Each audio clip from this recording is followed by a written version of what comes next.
Olá, amigos. Um dos assuntos que vem chamando a atenção aí nos noticiários nos últimos dias, eu poderia até dizer nos últimos meses, é uma questão relacionada ao site Wikileaks. O Wikileaks é um site que foi criado, que foi proposto por um jornalista australiano chamado Julian Assange. E um dos propósitos do Wikileaks é divulgar informações que muitas vezes são informações sigilosas, são informações classificadas como secretas ou até mesmo ultra secretas, feitas por governos de países do mundo inteiro. Entre essas informações, o Wikileaks focou bastante nas questões relacionadas aos Estados Unidos.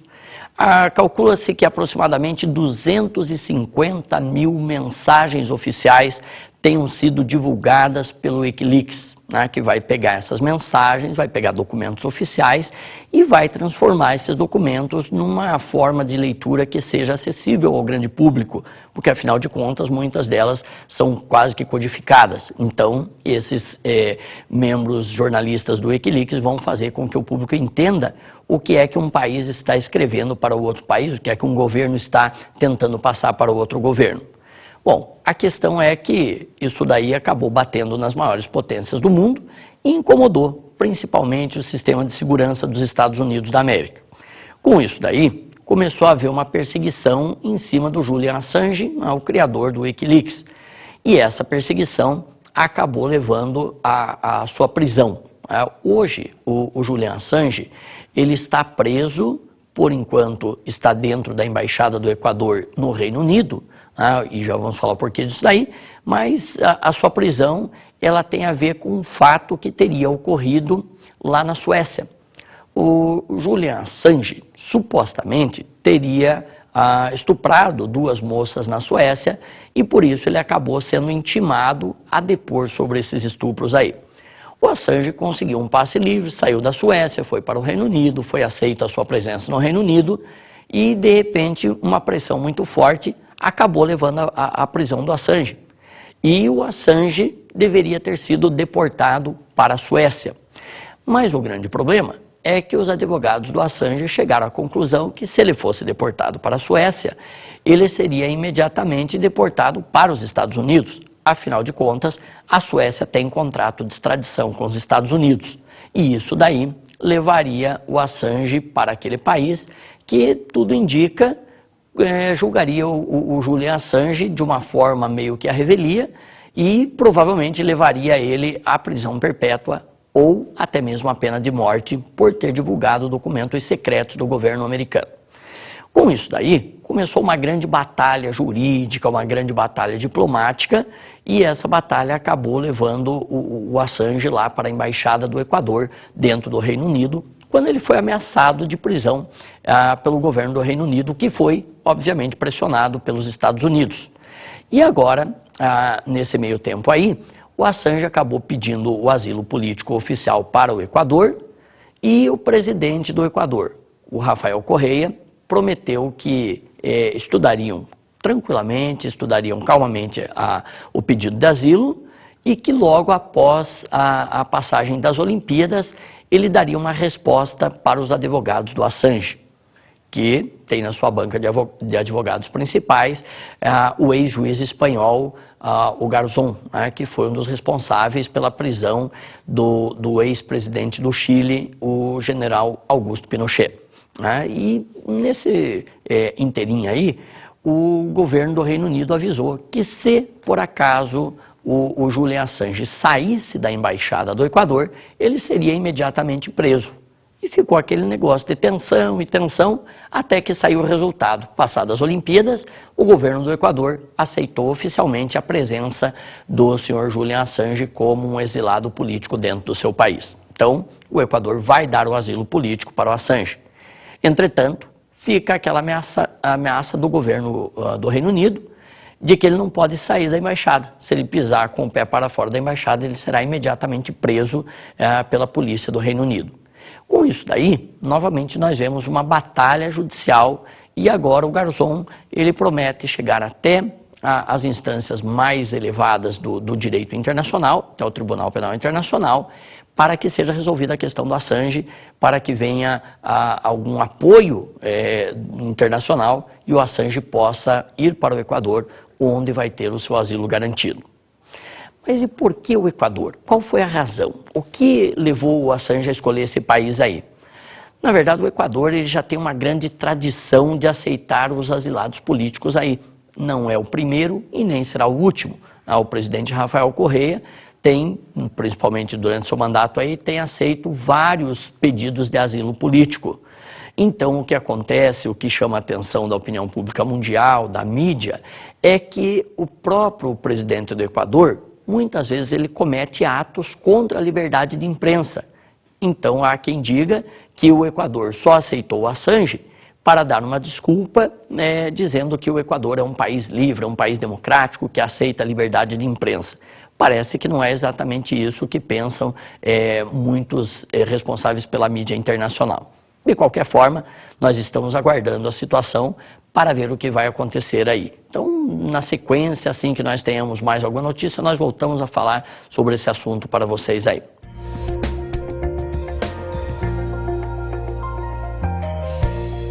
Meus amigos, um dos fenômenos mais impressionantes que nós podemos ver na natureza são os furacões.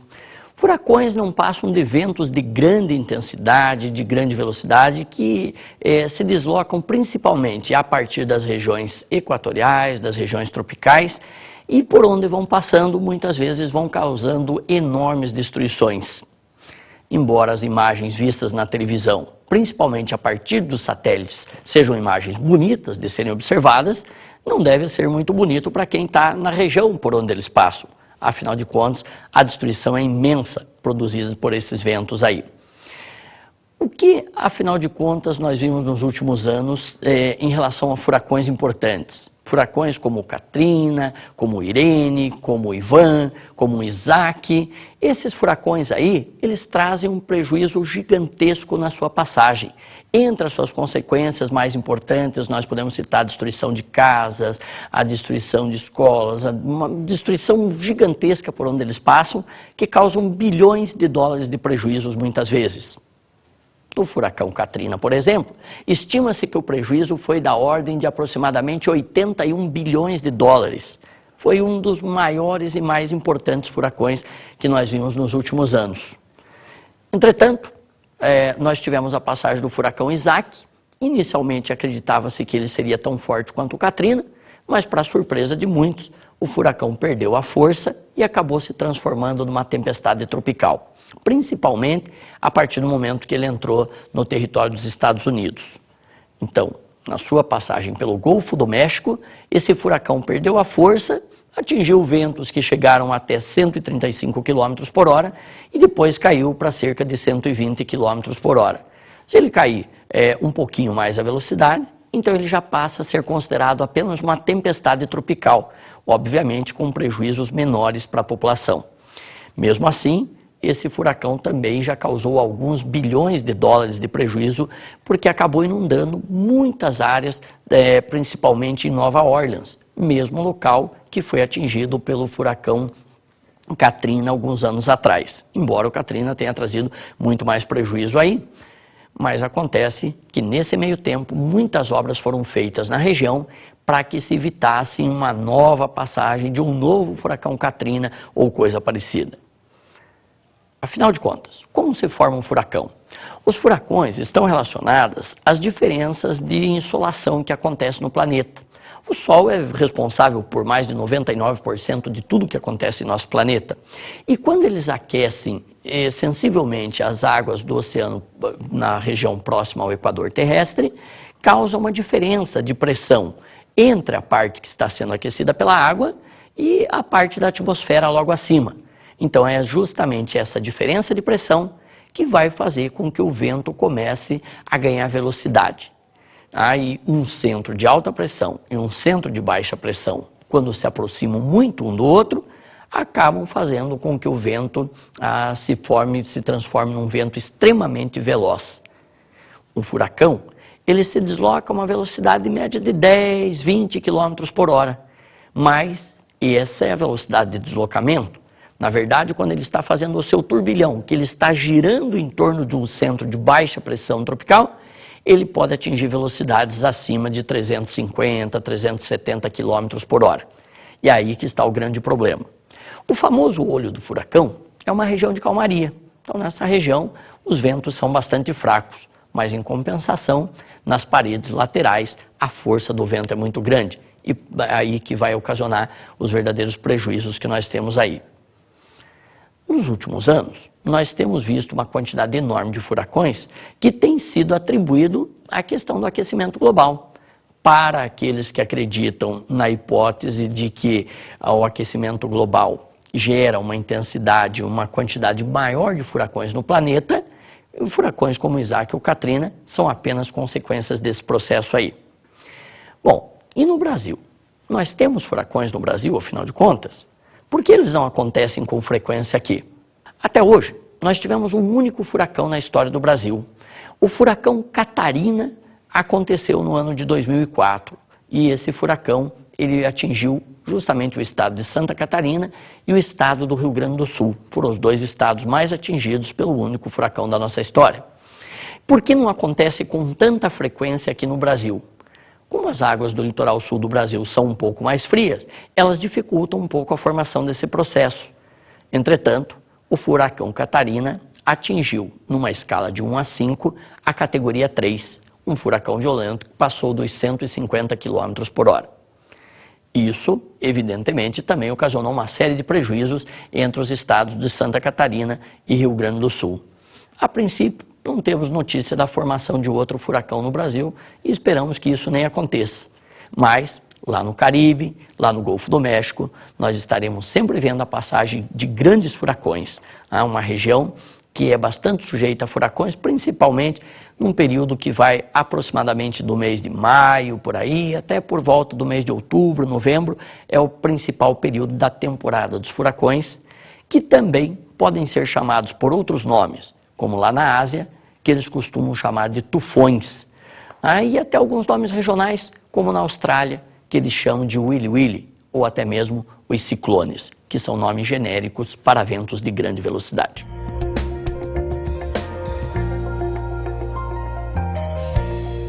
Meus amigos, temos visto aí nos últimos tempos uma onda de greves que tem atingido o nosso país. Na verdade, considera-se que talvez seja a maior onda de greves que já vivemos na história do Brasil. Afinal de contas, o que são essas greves, por que elas têm acontecido aí, quais são os transtornos principais? Então, primeiramente, que é um grande desafio para o governo da presidente Dilma Rousseff, que tem enfrentado de uma forma bastante dura, de uma forma bastante rigorosa, os grevistas aí. Uma série de propostas foram discutidas, foram analisadas e muitas categorias acabaram não aceitando as propostas do governo. Mas o que nós percebemos é que quase 40 categorias de funcionários públicos entraram em greve no Brasil praticamente ao mesmo tempo. E essas greves aí acabaram afetando a economia em vários aspectos, acabaram afetando a economia como um todo. Entre elas, nós poderíamos citar algumas que foram bastante importantes, como, por exemplo, a greve dos funcionários das universidades. Então, durante esse processo todo aí, nós vimos que um dos principais prejudicados foram os hospitais. Grande parte dessas universidades que mantêm hospitais, elas acabaram tendo que parar o atendimento, prejudicaram uma série de pessoas que dependiam exclusivamente daquele atendimento. Depois nós tivemos a greve dos professores na sequência. A maior parte das universidades federais do Brasil e dos institutos federais de educação entraram em greve, alguns ainda permanecem em greve, não aceitaram as propostas do governo, e já causou um grande transtorno para os estudantes, para os próprios professores, para a sociedade civil como um todo. O que acontece é que nós já estamos numa situação em que o ano letivo, muito provavelmente, já não poderá mais ser aproveitado de 2012 e terá que ser reposto totalmente em 2013. Segundo o ministro Aloysio Mercadante, ministro da Educação, o ano todo terá que ser reposto. Ele não vai aceitar reposições parciais e emendas feitas aí pelos professores. Então, com isso daí, dificilmente nós conseguiríamos aproveitar o ano de 2012. Por outro lado, nós temos também a greve dos policiais federais e dos policiais rodoviários federais. O transtorno aí, no caso, está relacionado principalmente às estradas, que muitas vezes foram fechadas pelos policiais rodoviários, que acabaram fazendo uma operação padrão. Com isso daí, o trânsito ficou bastante lento no país, que já enfrenta um problema com relação à péssima condição das estradas, em muitos casos estradas que estão sendo recondicionadas, e agora com essa greve acabou causando um transtorno muito maior ainda para a população. O problema maior desses transtornos estão relacionados muitas vezes à atividade econômica, né? Então acaba prejudicando quando um caminhão tem que chegar carregado ao porto, por exemplo, isso vai acabar prejudicando, muitas vezes você tem que exportar mercadorias, importar mercadorias, aí já chega atrasado no porto, chega lá no porto, você vai encontrar os portuários em greve também, os navios com dificuldade para carregar ou descarregar os seus contêineres, as suas cargas, e isso novamente prejudica a atividade econômica em todo o país. A Polícia Federal fez greve e prejudicou os aeroportos. Nós tivemos muitos passageiros enfrentando enormes filas. Já não basta o caos enfrentado pelos aeroportos brasileiros, e agora nós vemos ainda mais isso daí, as filas e muitas vezes a não emissão de passaportes. Com isso daí, também fica difícil o acesso, principalmente de estrangeiros que vêm ao país. O que arranha bastante a imagem do Brasil, país que está prestes a sediar a Copa das Confederações, no ano que vem, e os policiais já avisaram que essa greve pode ter um desdobramento a partir da Copa das Confederações, poderão ser realizadas operações padrões no ano que vem, e logo na sequência nós temos a Copa do Mundo, e com isso daí o caos aumentaria dentro do nosso país. Bom, por outro lado, nós temos também a greve da Anvisa. A Anvisa, Agência Nacional de Vigilância Sanitária, entrando em greve, ela acaba dificultando a chegada de medicamentos que às vezes são cruciais para os hospitais. Muitos desses medicamentos não têm chegado, principalmente alguns que estão relacionados a doenças como o câncer. E os hospitais têm reclamado bastante com isso daí. Mas enfim, uma quantidade enorme de greves causa um desafio para o governo, que vai ter que buscar as causas. Justamente um governo que sempre esteve ligado às centrais sindicais, ao movimento sindicalista, e agora enfrenta esses sindicatos. E esses sindicatos parece que têm líderes que ganham salários médios, segundo as reportagens da revista Isto É, principalmente, salários que variam de 15 a 25 mil reais por mês. Consequentemente, me parece que o aumento que eles estão pedindo é exagerado. Mas, evidentemente, que eles estão lutando por suas devidas categorias. Dados do governo federal indicam que seria simplesmente impossível atender às reivindicações dos grevistas, principalmente na questão salarial, que não é a única questão reivindicada pelos grevistas, mas que se fosse aumentar o salário do jeito que eles querem, quebraria o orçamento do país. Ou seja, é totalmente inviável de fazer isso daí. E, por mais que o governo tenha um forte vínculo com muitos sindicatos, com muitas entidades sindicais, ainda assim o governo está agindo de forma dura e já encerrou a negociação com muitas das categorias, tendo em vista que também o orçamento do ano que vem já está para ser finalizado. Consequentemente, fica difícil continuar essa negociação das greves aí. Na sequência, enquanto as greves forem continuando, nós vamos fazer novos comentários aí sobre essas greves. Até mais.